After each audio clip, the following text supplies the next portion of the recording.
We live in a community of diverse people, different backgrounds, cultures, ethnicities, and perspectives. Not just here in Collin County, but across our nation and across the world. We live in a local, a national, and a global community. And it seems like right now, our community, our culture is incredibly divided and polarized. I think that we could find just about anything and everything over which we could argue. We're constantly drawing lines in the sand, deciding who's against us and who is for us. And one of the types of issues over which we most commonly argue are political issues. But I've begun to question, what do we mean by political? What do we mean when we say an issue is a political issue? How would you even define the word politics? Are politics something that Christians should care about? Should we engage in politics? Should we talk about politics? If so, how? Tonight, we are going to have an interview with Dr. Trey Orndorff, who is one of the political science professors from Oklahoma Christian University. Tonight, he's going to help us to think through how should we define politics and how should we think about politics from a Christian perspective. After this interview with Dr. Orndorff, I hope that you'll stick around because afterwards we're going to look at a letter that was sent to some Babylonian exiles, and I believe that this letter can really help shape us in the way we think about, talk about, and engage in politics. Dr. Orndorff, thank you so very much for being part of this conversation. I am very impressed. We've only gotten a few minutes to visit today, but I got a chance to listen to some of your podcast, and I just really appreciate your perspective, your insight. And I am incredibly excited for the congregation to hear some of your thoughts today. So I thought, as I was thinking about this topic that we're covering this month, I really thought, it might even be helpful if we stop and even define the word politics. We throw around the term politics or political all the time, but I wonder if we really even consider what's the definition of that word. So, and I know this is your field of study, but political science, and why is that important for Christians? And what are we talking about when we talk about politics? It's a great question, and it's actually what I start all of my classes with. For political scientists in general, what we think of politics, it comes from a guy named Harold Laswell. And he actually wrote a book. It was back in the day when you made the titles of books, the thesis as well. And the title of his book is The Definition of Politics, which is who gets what, when, and how. So we define politics as who gets what, when, and how. It's the distribution of stuff and why those things are distributed the way that they are. And that's what makes us really kind of related to things like economics and psychology is we're all interested in that distribution from different kinds of points. Political science, specifically, what we're interested in that distribution and who gets what, when, and how, is the power relationships define who's getting the what. So another way of thinking about political science is to think about it's the study of power. How and why is power distributed the way that it is? So for example, if you just even think about in a classroom, so all the students come into a classroom and they do all different kinds of things for me as their professor that they wouldn't do in other kinds of circumstances. So for example, they're not talking, they're waiting for me to give them permission to speak.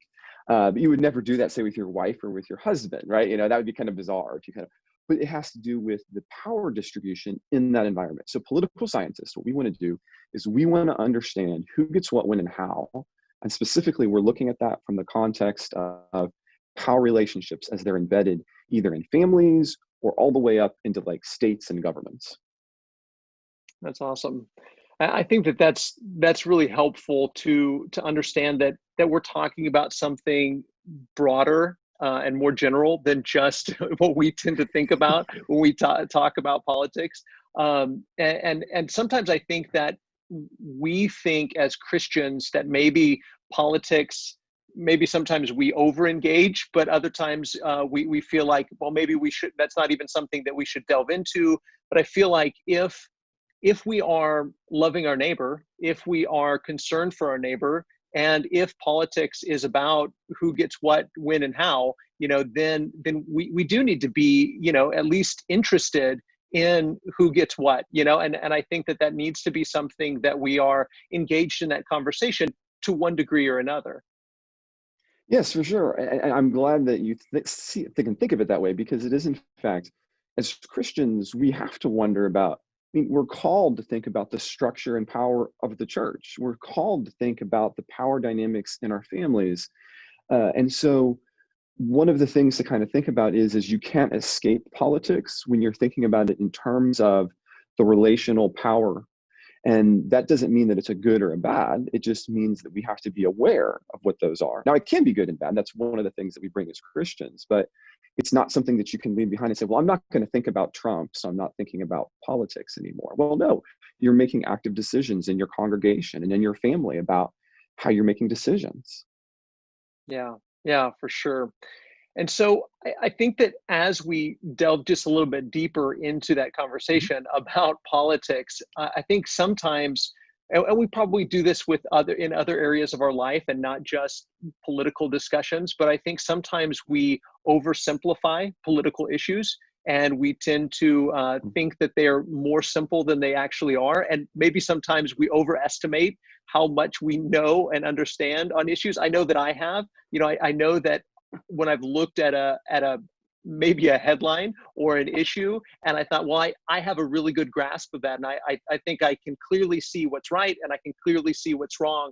And then as I've gone deeper into it, I realized, oh, number one, it's way more complicated than I thought it was, and number two, I didn't understand it nearly as well as I thought that I did. So why do you think that we tend to do that? Do you agree, first of all, that we tend to do that, and why do we do that? And what are some of the dangers with oversimplifying these very complex issues, and what are the dangers with thinking that we know more about something than we actually do? Well, we're actually there's a lot of empirical evidence to suggest that we're hardwired to attempt to make quick decisions, because we have to make a decision, and so we're going to take whatever information that we have, and we're going to run with that. And you don't want to be second guessing yourself in the future. And so there's a debate about whether it's mental or if it's psychological, ingrained genetic. But be that as it may, we tend towards that path. As a matter of fact, in political science, one of the things that we study is we call echo chambers. Before we started recording, we were talking about things that people post online sometimes. And what happens in these kinds of circumstances is we don't have a whole lot of information. Instead, what we've heard is the same bits of information over and over and over and over again, but we hear them back at ourselves from people. And we tend to sequester ourselves into these, that's what we call them, echo chambers. We sequester ourselves into these communities of like-minded people. And so by not hearing alternative points of view, it makes it easier and easier to simplify, as you're talking about. And then it also makes it more difficult to then appreciate that somebody else might not have that same answer, because you've heard over and over and over again in your echo chamber, well, this is the way that it has to be.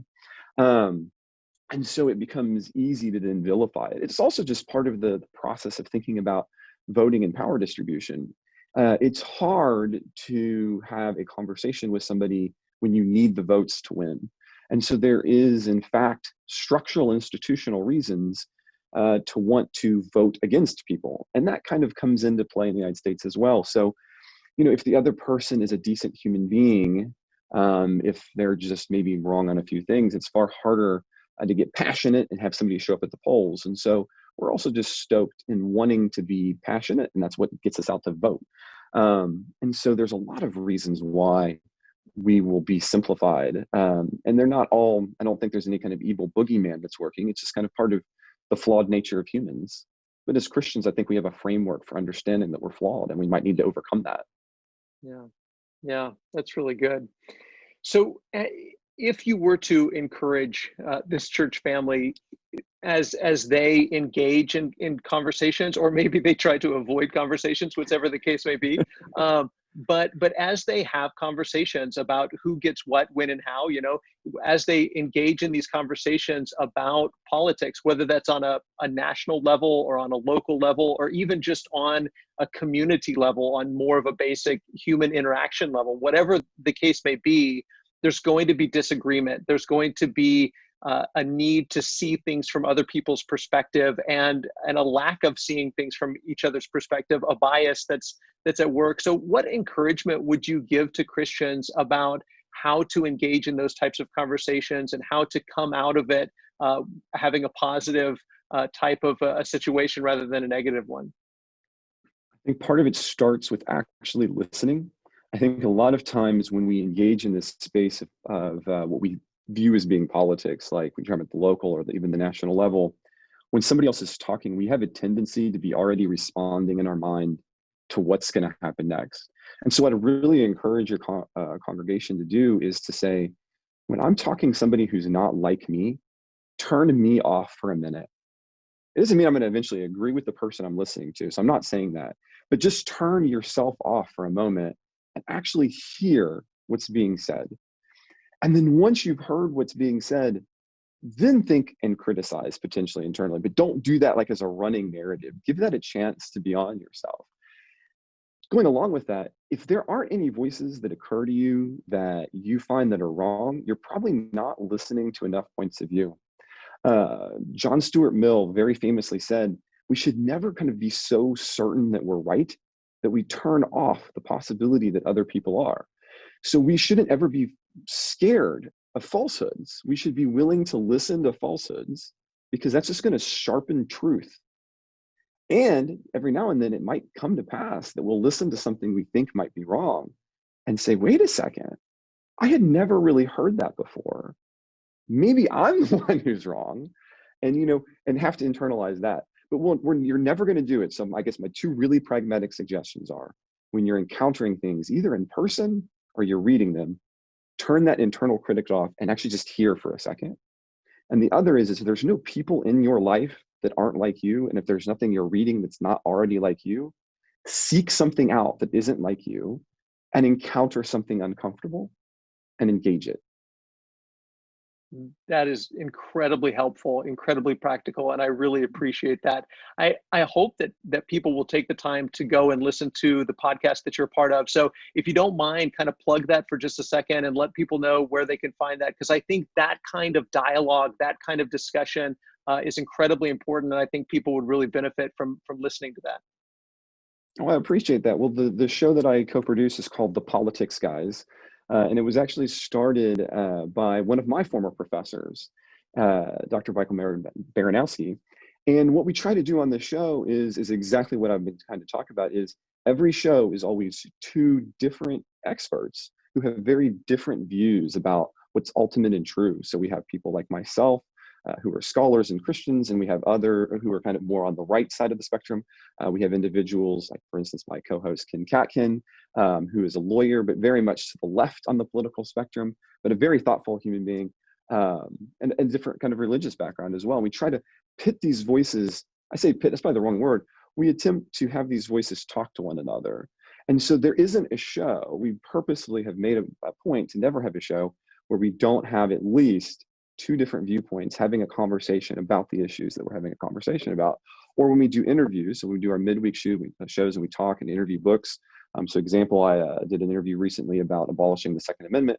I was the one who did the interview because I'm pro Second Amendment. So we always want to have that kind of conversation. So The Politics Guys is the name, and you can actually get it anywhere, Apple Music, Spotify, anywhere you find it, or you can actually head to our website, which is politicsguys.com. Just, we don't advertise or make money on it. That way it's all listener supported. So people who want to have more views, that's who supports The Politics Guys. Awesome. Well, thank you for the work that you're doing, and thanks for taking the time to be part of this conversation, brother. I really appreciate it. I appreciate having the chance to be here. I don't know about you, but that was an incredibly helpful conversation for me to think through politics being who gets what, when, and how. That was an incredibly helpful definition, because I don't know about you, but I think every Christian should be concerned about those questions, about who gets what, and how do they get that, and when do they get that, and what can we do to make sure that our neighbors have what they need. I've been thinking about a passage from 1 Peter chapter 2, in which Peter tells his audience, he tells them to abstain from the passions of the flesh, but in so doing, he tells them that they are sojourners and exiles. I think that's a helpful way for us to think about our lives as Christians, as sojourners and exiles, not just on planet Earth. I don't think we should think about our life on this planet as sojourners and exiles, but I do think that we should think about our life amongst, as Peter puts it, the Gentiles as sojourners and exiles. I think that we should think of our time in the United States or whatever country you live in as sojourners and exiles. I think that we should, as much as we love Texas, if you live in Texas, I think that we should think of our time and life in Texas as sojourners and exiles. But what does that mean? And what does that look like? What does it look like to live as an exile? I want us to consider a passage from Jeremiah chapter 29. Jeremiah chapter 29. So if you have your Bible, we're going to look at a passage in Jeremiah 29. But in chapter 28, there's a false prophet that Jeremiah kind of goes up against, and his name is Hananiah. And Hananiah is telling people that the exile, people have just been taken off into Babylonian captivity. They're being exiled from Judah. And he's telling people that the exile is only going to last a couple of years, that after 2 years, the exile will be over. He says God told him that the exile was going to end, that God had broken the yoke of Nebuchadnezzar, and that the exile was only going to last a couple of years. Well, God tells Jeremiah that Hananiah is a liar, and that the exile will be much longer than that. The exile will be 70 years. Look at Jeremiah chapter 29, verse 4. This is a letter that Jeremiah writes to the exiles in Babylon. And he says, "Thus says the Lord of hosts, the God of Israel, to all the exiles whom I have sent into exile from Jerusalem to Babylon, build houses and live in them. Plant gardens and eat their produce. Take wives and have sons and daughters. Take wives for your sons and give your daughters in marriage, that they may bear sons and daughters, multiply there, and do not decrease. But seek the welfare of the city where I have sent you into exile, and pray to the Lord on its behalf, for in its welfare you will find your welfare." Let's kind of stop there for just a second. So Jeremiah tells the exiles that you're going to be here a while. So don't just kind of camp out for a little while. Don't think that your time here is just going to be temporary and you're going to be going home before you know it. Settle in. You're going to be here a while. Now, they're exiles. And again, if we're going to understand what it means for us to be exiles in this country, in this state, in this world, if we're going to be exiles in the way things are for now, we have to recognize that even though we're sojourners, even though we're exiles, even though we're aliens, even though, as we sing, "This world is not my home, I'm just a passing through," we still have to recognize we're going to be here a while. And we have to settle in. And so Jeremiah tells the exiles to build houses, to plant gardens. And one of the most important things, I think, is what he says, seek the welfare of the city.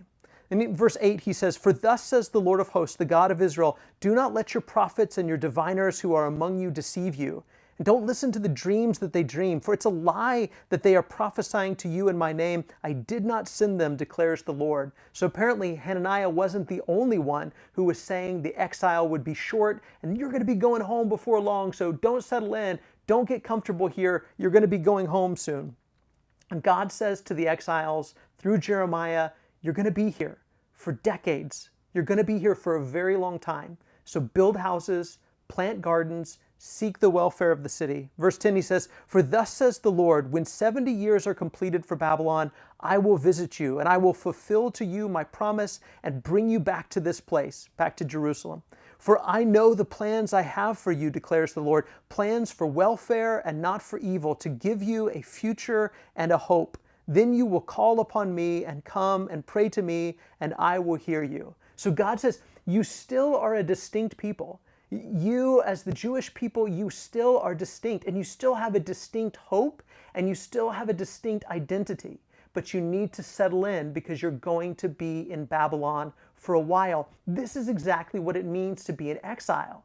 This is what it means to be a sojourner. It means you have a unique identity, you have a unique hope, but you're going to be in the place where you are for a while. Verse 13, "You will seek me," God says, "you will seek me and find me when you seek me with all your heart. I will be found by you, declares the Lord, and I will restore your fortunes and gather you from all the nations and all the places where I've driven you, declares the Lord, and I will bring you back to the place from which I sent you into exile." I was thinking about this idea of living as exiles, and it occurs to me, and really I've heard this thought from an author named Tim Keller. He expresses it a little bit differently, but I think there's a spectrum of how exiles might live. That people that know that they have a distinct identity and a distinct hope and a distinct way of living, there's a spectrum of how they might live. On one end of the spectrum, you might call it entangled. Tim Keller says assimilated. And so on one end of the spectrum, the exiles in Jeremiah's day, they could have become entangled in Babylonian culture so that they lost their identity, so that they lost their hope, so that they considered themselves just another Babylonian people group, just another Babylonian ethnicity, that they just became assimilated into Babylonian culture, and they lost their sense of self. They lost their sense of identity and community. And I'm sure that for many exiles, that's exactly what happened. Many of them got new names, and many of them, I'm sure, began to worship the Babylonian gods. God didn't want his people to become entangled in Babylonian culture. But on the other end of the spectrum, you might say it would be detached, where they're just saying, hey, we're just going to stay in tents for a while because we're only going to be here for a couple years and then we're going home.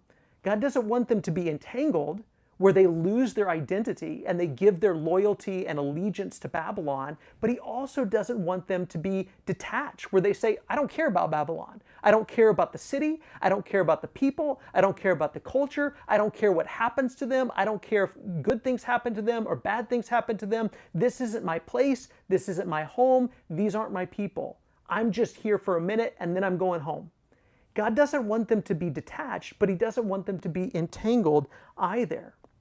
I think from Jeremiah's letter and from everything the New Testament tells you and I about living in this world in which we're living, this community in which we're living, this nation in which we're living, is that we can't be entangled and we also can't be detached. But I think somewhere in the middle there is faithfully engaged. We might just say engaged, but I like faithfully engaged. We're not entangled so that we lose our sense of identity and our hope, and we're not detached where we say, I don't care what happens to these people. I don't care what happens in this place. These aren't my people. This isn't my home. I don't care. I'm going somewhere else. That's not our attitude either. We've got to be faithfully engaged. Jeremiah tells the people that are living in exile, God speaks to his people through Jeremiah and tells them to seek their welfare, to seek the welfare of the city. So in a sense, we do say, for now, this is my home, and I do care about these people. And what happens to these people, it matters to me. What happens to my neighbor, it matters to me. Yes, I'm a sojourner. Yes, I'm an exile. Yes, this living here and right now, this isn't my ultimate hope, and it's not my identity. But these people all around me, in my city, in my county, in my state, in my country, in the world, all of these people, they should matter to us. And we have to be engaged to some extent to seek the welfare of our city, of our community, of our state, of our country. We should want what's best for people. So on the one hand, to be entangled is not to be faithful to our identity and our hope. We are exiles in Texas. We're exiles in the United States, or we're exiles in whatever state, whatever country, whatever city, whatever community we live in. Our ultimate hope is not in the eternal existence of Texas or the eternal existence of the United States. That's not going to happen. These countries, these governments, these nations, these communities, they're temporary. And as exiles and sojourners, we understand that. We understand that the only thing that's eternal is God and the city of God, the city not made with hands. But we also don't want to be detached. To be detached is to be unfaithful to our calling. We're called to love our neighbor as ourselves. Like the exiles living in Babylon, we are called to seek the welfare of our city. We have to care what happens to our neighbors because God cares what happens to our neighbors. We have to be faithfully engaged, remembering who we are, remembering whose we are, remembering what our identity is and what our hope is, what's to come, but also what we're called to do and how we're called to live. But that's complicated, isn't it? Seeking the welfare of our city, seeking the welfare of our community, seeking what's best for people in our country. And we're not always going to see eye to eye on that, are we? There's going to be times where the way you think that this is what's in the best interest of my community, or for things to happen this way, that's in the best interest of my community. And the way I think, well, no, actually, I think this is in the best interest of the community. We're not always going to see eye to eye. It's these political, and when we say political, again, we mean who gets what, when, and how. These are complicated issues, but we care. We care about what happens. We care about who gets what. We care about when they get that. We care about how they get it. And we all should be engaged in one way or the other in making sure that everyone has what's in their best interest. But even that, even the engagement piece of it, how do we engage? To what extent do we engage? We're going to disagree on that sometimes, aren't we? You're going to think the best way to engage in helping our community is like this. And I might think, no, that's not the best way to engage. It's like this. We're going to not always see eye to eye on everything, on how to seek the welfare of our community or how to engage in seeking the welfare of our community. But hopefully we can all agree on the best character and attitude that we should have as we seek the welfare of our community. Hopefully we can recognize that our neighbors that might disagree with us on some things, chances are they just want what's best for themselves and for their family and for their community. You and I might disagree on how they're going about it. We might disagree on what we think the best for them actually looks like. And we might disagree on how we engage in that and how we go about achieving those things. But hopefully it helps us to know that we all want what's best for ourselves and for our family and for our community. And hopefully as Christians, whatever we do, however we engage in this process of loving our neighbor and making sure that our neighbor has what's in their best interest, hopefully we can do it in a way that shows that we are spirit-filled and spirit-led people so that we live lives that are full of love and joy, peace, patience, kindness, goodness, faithfulness, gentleness, and self-control. This is what it looks like to be spirit-filled people. And as spirit-filled, spirit-led people that are walking by the Spirit and are seeking the welfare of our neighbors, however we engage with that, however we go about that, whatever we think that looks like exactly, we know that this is what it looks like to follow Jesus, is to be people that are filled with love and joy, peace and patience, kindness, goodness, faithfulness, gentleness, and self-control. And so no matter how we go about engaging with our neighbors, no matter how we go about seeking their welfare, hopefully we understand that there's going to be times when the world is going in a certain direction, when the currents of our culture are moving in a certain direction. But you and I, because we're followers of Jesus, because we're striving to walk by the Spirit, because we're seeking not just what's in our own welfare, not just what's in our own best interests, but what's in the best interests of our entire community.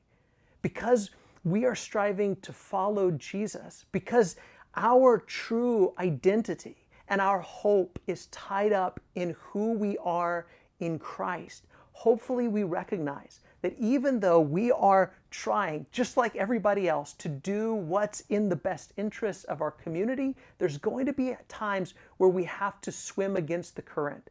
There's going to be times where we have to go in a different direction that our community is going in or that the culture is going in. And over the next few weeks, I really want to examine that. I want to examine how is our culture moving? What directions, what multiple directions is our current culture moving in? And what does it look like for followers of Jesus who both recognize that this world is not our home, this country is not our home, this state is not our home, but we care about the people here. We care about our neighbors. How do we swim in a different direction? How does Jesus give us the faith to follow him and not follow the current culture? I really hope that this lesson and the lessons over the next few weeks will encourage us to follow Jesus and not follow the currents of our current culture.